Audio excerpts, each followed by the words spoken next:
ஜீரஃப் audio நாவல்ஸின் தீராத காதல் நீ. அத்தியாயம் 33. 6 மாதங்களுக்குப் பிறகு. இன்னும் ஒரு நாளில் சத்யா மிருனா ஜோடிக்கு திருமணம் நடக்க இருக்கிறது. அதற்கான வேலைகள் இருவர் வீட்டிலும் தடபுடலாக நடைபெற்று கொண்டிருந்தன. சர்வாவின் வீட்டில் பாஸ்கர், கவிதா இருவரும் ஓடி ஓடி திருமணத்திற்கு உண்டான வேலைகளை பரபரப்பாக செய்து கொண்டிருந்தனர். அந்த மாளிகை முழுக்க வண்ணமயமான பூக்களால் அலங்கரிக்கப்பட்டிருந்தது.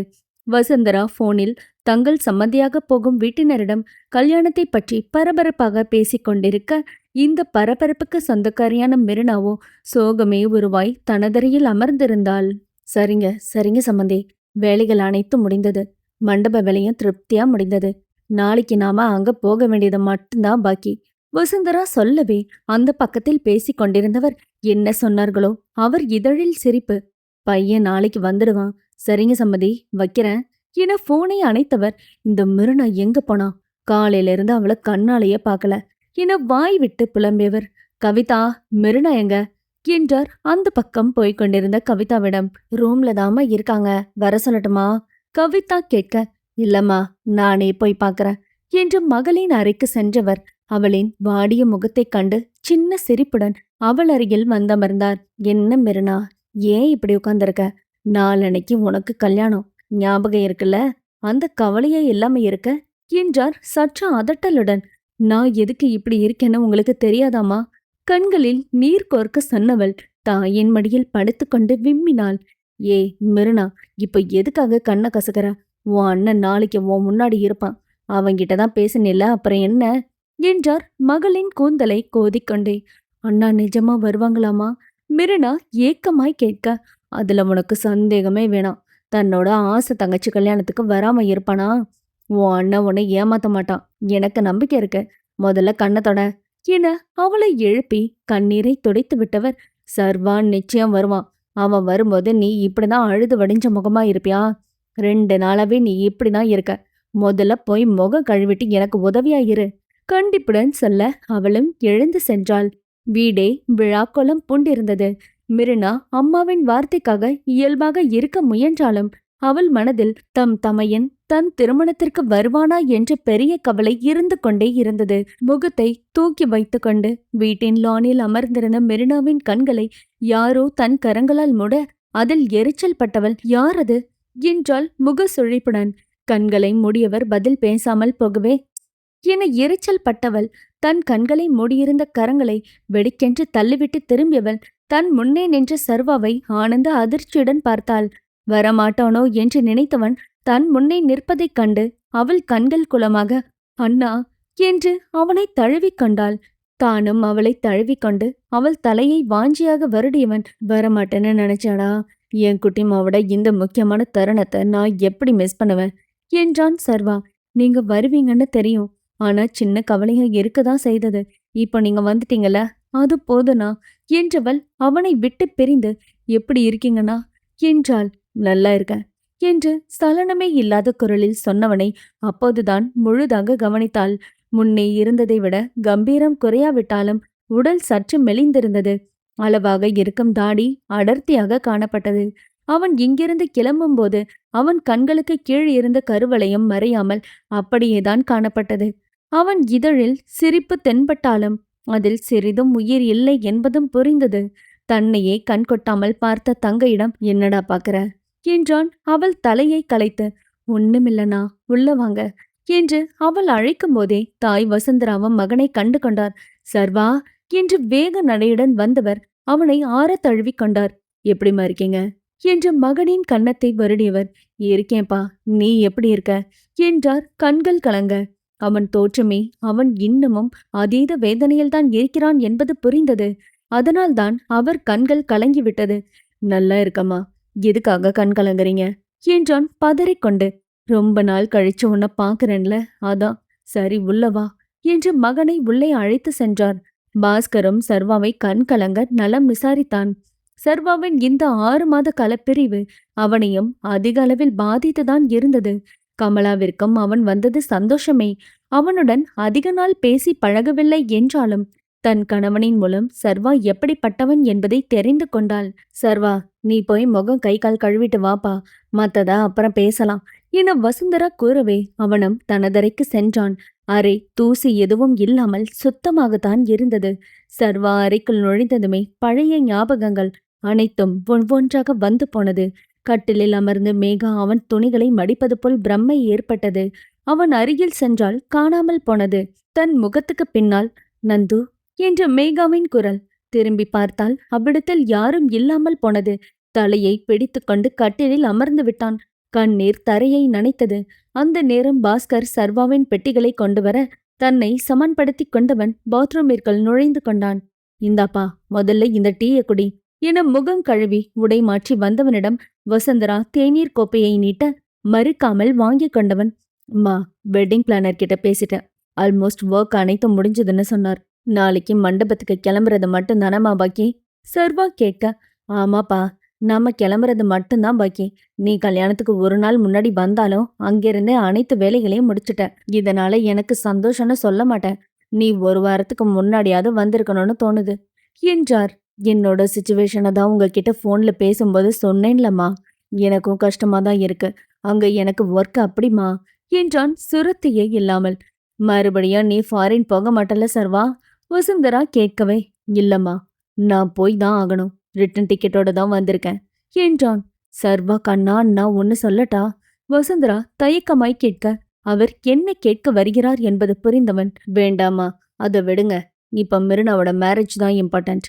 அதை பத்தி மட்டும் யோசிப்போம் என அவன் சொல்லிக் கொண்டிருந்த நேரம் அசோக் வீட்டினுள் நுழைந்தான். சார், எப்படி இருக்கீங்க என கேட்டபடி வந்தவனை என் முகத்துடன் வரவேற்று அவனுக்கு பதிலும் கூறினான் சர்வா. என்ன அசோக், ஒர்க்லாம் எப்படி போகுது? சர்வா விசாரிக்கவே, ஒவ்வொரு நாளும் உங்களுக்கு ஷேர் பண்ணிட்டு தானே சார் இருக்கேன். அப்புறமும் இப்படி கேட்டா நான் என்ன சார் பண்றது என்றான் பாவமாய். அதானே அண்ணா, தயவு செஞ்சு என் கல்யாணம் முடிகிற வரைக்கும் வேலை விஷயத்த பத்தி பேசக்கூடாது சொல்லிட்டேன் என்றபடி வந்தமர்ந்தாள் மிருனா. நான் சும்மா ஒரு பேச்சுக்கு கேட்டேன்டா குட்டிமா. இங்க இருந்து போற வரைக்கும் நான் பிசினஸ் விஷயத்துல தலைவிடவே மாட்டேன் என்றான் சர்வா. ஏதோ நீங்க மாச கணக்கா இங்க இருக்க மாதிரி இவ்வளவு பிகு பண்றீங்க. நீங்க ஊருக்கு வந்ததே 3 நாள் லீவ்ல தானே? மிருனா கூறவே வசுந்தரா திகைப்பாய் பார்த்தார். என்ன மிரு சொல்ற? 3 நாள் லீவ்ல வந்திருக்கானா? வசுந்தரா கேட்க, ஆமாமா, அசோக் அண்ணா கிட்ட கேளுங்க, என்கிட்ட சொன்னதே அவர்தான். மிருனா சொல்லி முடிக்கவே இப்போது அசோக்கை சர்வா முறைத்தான். முறைக்காதீங்க சார், 6 மாசம் கழிச்சு வந்திருக்கீங்க. 3 நாள்லயே கிளம்புறது ரொம்ப கஷ்டமா இருந்தது சார். அதான் மிருனா கிட்ட சொன்னேன் என்றான் அசோக். ஏண்டா சர்வா இப்படி பண்ற? எதுக்காக இவ்வளவு சீக்கிரம் நீ கிளம்பணும்? வசுந்தரா வருத்தத்துடன் கேட்க, நான் ஆல்ரெடி சொன்னது தானம்மா, அங்க எனக்கு எக்கச்சக்க வேலை இருக்கு. அப்புறம் என பேச வந்தவனை நிறுத்த சொன்னவர், இன்னும் எத்தனை நாளைக்கு இதையே சொல்லி சொல்லி சமாளிக்க போற? உன் மனசுல என்ன இருக்குன்னு எங்களுக்கு தெரியும். போதும் சர்வா, உன்னை நீ கஷ்டப்படுத்திக்கிட்டதெல்லாம் போதும்.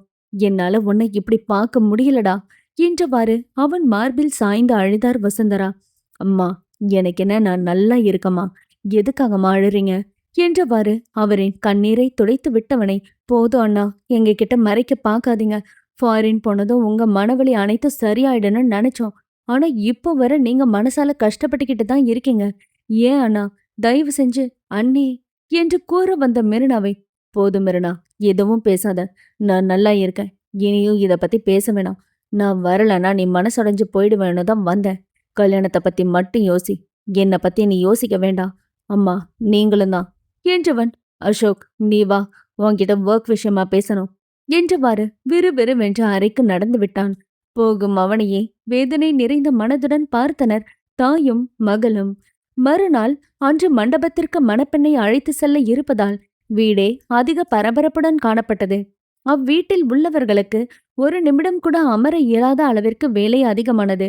அந்நிலையிலும் மிருனாவை மணக்க இருக்கும் சத்யா சர்வாவை பார்க்க அவன் வீட்டிற்கே வந்து விட்டான். ஏமாச்சான், நிஜமா என்ன பார்க்க தான் வந்தீங்களா? இல்ல என்ன பார்க்குற சாக்குல என் தங்கச்சியை பார்க்க வந்தீங்களா? வந்த நேரத்திலிருந்து தன்னை பார்த்து பேசாமல் பார்வையால் வீட்டை அலசி ஆராய்ந்து கொண்டிருந்த சத்யாவிடம் கேட்டான் சர்வா. அதில் அசடு வழிந்த சத்யா, உங்களை தான் மச்சான் பார்க்க வந்தேன் என்றான். நம்பிட்டேன். சரி வாங்க உக்காந்து பேசுவோம் என இருவரும் சில நிமிடம் அமர்ந்து பேசினர். மிருனாவை பார்க்க முடியாத சோகத்திலேயே சத்யாவும் கிளம்பி விட்டான். கல்யாணம் முடியும் வரை பெண்ணை மாப்பிள்ளை பார்க்கக்கூடாது என்று வசுந்தரா கண்டிப்புடன் சொல்லிவிட்ட காரணத்தினால் சர்வாவும் சத்யாவிற்கு உதவி செய்யவில்லை. அன்றைய மாலை நேரத்தில் மாப்பிள்ளையையும் பெண்ணையும் மண்டபத்திற்கு அழைத்து சென்றனர் அவர்களின் குடும்பத்தினர். நலங்கு வைத்த சடங்கின் போது கூட மிருனாவை சத்யாவின் கண்ணில் காட்டாததால் அவன் சர்வாவிடமே புலம்ப ஆரம்பித்து விட்டான். இருந்தாலும் இதை உன் மச்சாங்கிட்டே சொல்ற பத்தியா, அங்க இருக்கீங்க மச்சான் நீங்க என்று சர்வாவும் கலாய்த்து தள்ளுவான். அடுத்த நாள் காலை 8 மணிக்கு தான் முகூர்த்த நேரம் என்பதால் எந்த ஒரு அவசரமும் இல்லாமல் நிதானமாகவே அனைத்து வேலையையும் செய்து முடித்திருந்தனர். தன் தங்கையின் அன்பு கட்டளையின் பெயரில் வேஷ்டி சட்டையில் அன்று ஆண் அழகனாக மாறி வரும் விருந்தாளிகளை வரவேற்று கொண்டிருந்தான் சர்வா. அவனுக்கு வேஷ்டி கட்டி பழக்கம் இல்லை. ஆதலால் தான் மிருனா கண்டிப்புடன் சொல்லி இருந்தாள். சர்வாவும் தங்கையின் வார்த்தையை தட்டுவானா என்ன? தம்பி தம்பி, அம்மா உங்களை கூப்பிடுறாங்க. பாஸ்கர் வந்து சொல்லவே, சரிங்கண்ணா, நான் பாக்குறேன் என்று விரைந்து சென்றான் சர்வா. அன்று வசுந்தரா பாஸ்கரை அண்ணா என்றுதான் அழைக்கணும் என்று சொன்ன பிறகு சர்வாவும் மாற்றிக்கொண்டான். பாஸ்கரையும் இனி தன்னை சார் என்றெல்லாம் அழைக்கக்கூடாதென்று கட்டளையிட்டதால் அவனும் தம்பி என்று அழைக்க பழகி கொண்டான். பெரியவர் என்று ஒருவர் இருந்தால்தானே அவ்வீட்டில் சிறு பசங்களுக்கு நல்லது கெட்டதை சொல்லித்தர இயலும். அதன் அடிப்படையில் வசுந்தரா சர்வாவின் பல கெட்ட பழக்கங்களை மாற்றி இருந்தாலும் அவன் கோபத்தை அடக்க வழி தெரியவில்லை. அதனால்தான் அவன் கடந்த 6 மாதமாக அதிகப்படியான வலியை சுமந்து கொண்டிருக்கிறான். தன் தாயை தேடி சென்ற சர்வா அவரிடம் பேசிவிட்டு திரும்பியவன் யாரை கண்டானோ அவனின் முகத்தில் பல உணர்வுகள் வந்து போனது. அத்தியாயம் 34. மேகா அங்கு வருவாள் என்று சற்றும் எதிர்பார்க்கவில்லை சர்வா. அவளை பார்த்ததும் அவளிடம் போக சொல்லி மனம் அலைப்புற அப்போதுதான் அவளை முழுதாக கவனித்தான். மேடிட்ட வயிறுடன் தாய்மையின் அடையாளமாய் அவள் முகத்தில் மிளிர்ந்த பொழிவு அவனை என்னவோ செய்தது. பட்டுப்புடவையில் தலையில் மல்லிகைப்பூ சூட வயிற்றில் தன் பிள்ளையை தாங்கிய தேவதையாய் வந்திருந்தாள். தன் அக்கா மற்றும் தம்பியுடன் அவனுக்கு கண்கள் கலங்கிவிட்டது. அதே நேரம் மேகாவும் தன் பார்வையால் யாரையோ தேடிக்கொண்டிருந்தவள் சற்று தொலைவில் நின்று தன்னை பார்த்து கொண்டிருந்த சர்வாவை கவனித்து விட்டாள். அவனை பார்த்ததும் அவள் முகத்தில் அத்தனை சந்தோஷம். அவனை பார்த்த அந்த நொடி அவளின் இதழ் அழகாக விரிந்து அவள் அழகை மேலூட்டி காட்டியது. தன்னை அவளும் பார்க்கிறாள் என்று உணர்ந்த சர்வாவிற்கு அவளை பார்க்கவே குற்ற உணர்வாக இருந்தது. தலை கவிழ்ந்து கொண்டான். அந்த நேரம் மேகாவின் வருகையை கவனித்த வசுந்தரா அவளையும் அவளின் உடன் பிறந்தவர்களையும் அழைத்து பேசி கொண்டே இருக்க, அத்த, மிருனா ரெடியா? நாம அவளை பார்க்க போலாமா என்றாள் மேகா. அவ ஒன்னதான் கேட்டுக்கிட்டே இருக்கா. உன்னை பார்த்தா ரொம்ப சந்தோஷப்படுவா. வாடா நிரஞ்சனா, நீயும் வாமா என்று இருவரையும் அழைத்து செல்ல உதயா வேறு யாரையோ சந்திக்க அதற்கு முன்னரே கழன்று கொண்டான். மேகாவை கண்டதும் மிருனா தாவி வந்து அணைத்து கொண்டாள். வாரத்தில் ஒரு முறையேனும் மேகாவின் வீட்டிற்கு சென்று அவள் நலனை பற்றி விசாரித்து வருவார்கள் வசுந்தராவும் மிருனாவும். இருந்தாலும் மேகா திருமணத்திற்கு வருவாளா மாட்டாளா என்று உறுத்தல் இருந்து கொண்டே இருந்தது மிருனாவிற்கு. இப்போது அவளை நேரில் கண்டதும் சந்தோஷத்தில் கண்ணீரே வந்துவிட்டது. அவள் ஆசைப்படி அவள் அண்ணனும் அண்ணியும் அவள் திருமணத்திற்கு வந்து விட்டார்கள். இதேபோல் கூடிய சீக்கிரமே அவர்கள் இருவரும் வாழ்க்கையில் ஒன்று சேரணும் என்று மனதார வேண்டிக் கொண்டாள் மிருனா. நிரஞ்சனாவும் மிருனாவிற்கு வாழ்த்து கூறிவிட்டு தங்கையை அழைத்து கொண்டு மண்டபத்திற்கு கீழே வரிசை கட்டி போடப்பட்டிருக்கும் விருந்தாளிகள் அமரும் நாற்காலிக்கு அழைத்து வந்துவிட்டாள். ஆரம்பத்தில் இருந்தே நிரஞ்சனாவிற்கு சர்வாவின் மீது கோபம் எப்படி இல்லாமல் இருக்கும்? என்னதான் கணவன் மனைவிக்குள் மனஸ்தாபம் இருந்தாலும் கர்ப்பமாக இருக்கும் மனைவியை வீட்டை விட்டு துரத்தி விட்டது அவளுக்கு சர்வாவின் மீது கொலை வெறியே வந்தது. தங்கையின் சொல்லுக்காக மட்டுமே தன் கோபத்தை இப்போது வரை கட்டுப்படுத்தி கொண்டிருக்கிறாள். வசுந்தராவும் மிருனாவும் வாரம் ஒரு முறை அவளை வந்து பார்த்துவிட்டு போனாலும் மிருனாவின் திருமணத்திற்கு சர்வாவும் வருவான் என்ற ஒரே காரணத்திற்காகவே கல்யாணத்திற்கு போகக்கூடாது என்ற முடிவுடன் தான் இருந்தாள். ஆனால் அவளின் தங்கை மேகாவோ நான் என் நாத்தனாரின் திருமணத்துக்கு போயே தீருவேன் என்று ஒத்த காலில் நின்று சாதித்து விட்டாள். அமர்ந்திருந்த மேகாவின் கண்கள் சர்வாவை தான் தேடியது. ஆனால் அவனோ அவள் பார்வையில் விழாமல் ஒதுங்கி நின்று கொண்டிருந்தான். அவன் திருமணத்திற்கு வருவான், அவனிடம் பேச வேண்டும் என்று காரணத்துடன் வந்தவள் தொலைவில் தன் கண்ணில் படாதவாறு நின்ற சர்வாவை கண்டு கொண்டு, அக்கா, நான் சத்யாவை போய் பார்த்துட்டு வந்துடுறேன் என்று எழப்போனாள். நிரஞ்சனாவோ, அதெல்லாம் வேணாம், இப்போ அவர் தயாராகிட்டே இருப்பாரு, கல்யாணம் முடியட்டும், பேசிட்டு போலாம் என்று கூறவே வேறு வழியின்றி அமர்ந்து விட்டாள் மேகா. மேகா, எப்போடா வந்த? எப்படி இருக்கமா என கேட்டபடி வந்தான் அசோக். நல்லா இருக்க அண்ணா, நீங்க எப்படி இருக்கீங்க? அவளும் சந்தோஷமாக வினவ, எனக்கு என்னம்மா, இருக்க. நிரஞ்சன மேடம், நீங்க எப்படி இருக்கீங்க என்றான். அவள் தமக்கையிடமும் என்று தலையை மட்டும் அசைத்துவிட்டு இருந்து விட்டாள் நிரஞ்சனா. இந்த 6 மாத காலத்தில் 4-5 முறை மேகாவை பார்க்க அவள் வீட்டிற்கு வந்திருக்கிறான் அசோக். அவளை தன் தங்கையாகவே நினைத்த காரணத்தினால் அண்ணன் முறையில் சென்று பார்த்து வருவான். மேகா இயல்பாக பேசினாலும் நிரஞ்சனா ஒதுங்கியேதான் பேசுவாள் அசோக்கிடம். அசோக்கிடம் மட்டுமல்ல, வசுந்தரா, மிருனா அவர்களிடமும் கூட ஒட்டாமல் தான் பேசுவாள். என்ன இருந்தாலும் அவள் கோபம் நியாயமானதுதான் என்று அவர்கள் விட்டுவிட அசோக் தான் வழியே சென்று அவளிடம் பேச்சு கொடுப்பான். ஒருமுறை தவிர்க்க தவிர்க்க அவன் வந்து பேசிய காரணத்தினால் அசோக்கிடம் கடுமையாகவும் பேசிவிட்டாள் நிரஞ்சனா. ஆனால் அசோக் அதை பெரிதாக எண்ணாமல் அடுத்தடுத்து வந்த நாட்களிலும் கூட வழியே சென்று பேசுவான். முதலில் கடுமையாகி பேசி அவனை காயப்படுத்தியதன் அர்த்தம் புரிந்த நிரஞ்சனா அதற்கு பிறகு வந்த நாட்களில் கோபத்தை தனித்து நடந்து கொள்ள முயற்சி செய்திருந்தால் ஒரே ஒரு வார்த்தையில் பதிலை முடித்துக் கொள்வாள் அசோக்கிடம். நிரஞ்சனாவின் முகமே சொல்லியது அவளுக்கு இங்கு வந்தது பிடிக்கவில்லை என்று. ஆதலால் கல்யாணம் நடக்கும் பொது இடம் என்பதால் அவளின் பேச்சு வாங்கி கட்டிக்கொள்ள விரும்பாமல், இருங்க, நான் இப்போ வந்துடுறேன் என்று நகர்ந்து விட்டான். அதற்கு பிறகு பாஸ்கரும் கமலாவும் கூட மேகாவை நலம் விசாரித்து சிறிது நேரம் பேசிவிட்டுதான் சென்றனர். முகூர்த்த நேரம் வர மாப்பிள்ளையை முதலில் அழைத்தார் புரோகிதர். மணக்கோலத்தில் மனையில் வந்தமர்ந்த சத்யா தன் தோழி மேகாவை கண்டு கொண்டான். அங்கிருந்தே அவன் அவளை மேடைக்கு வருமாறு சைகையில் அழைக்க அவளோ வேண்டாம் என்று மறுக்க, இப்போது நீ வரவில்லை என்றால் நான் வருவேன் என்று அவன் அங்கிருந்தே மிரட்ட தன் அருகில் அமர்ந்திருந்த நிரஞ்சனாவை பாவமான முகத்துடன் பார்த்தாள் மேகா. இருவரின் பாஷைகளை புரிந்து கொண்ட நிரஞ்சனா, சரி போ என்று அனுமதி தர சந்தோஷமாக மேடை ஏறி தன் மாமியாரின் அருகில் வந்து நின்று கொண்டாள் மேகா. வசுந்தராவிற்கு இதில் மிக்க மகிழ்ச்சி.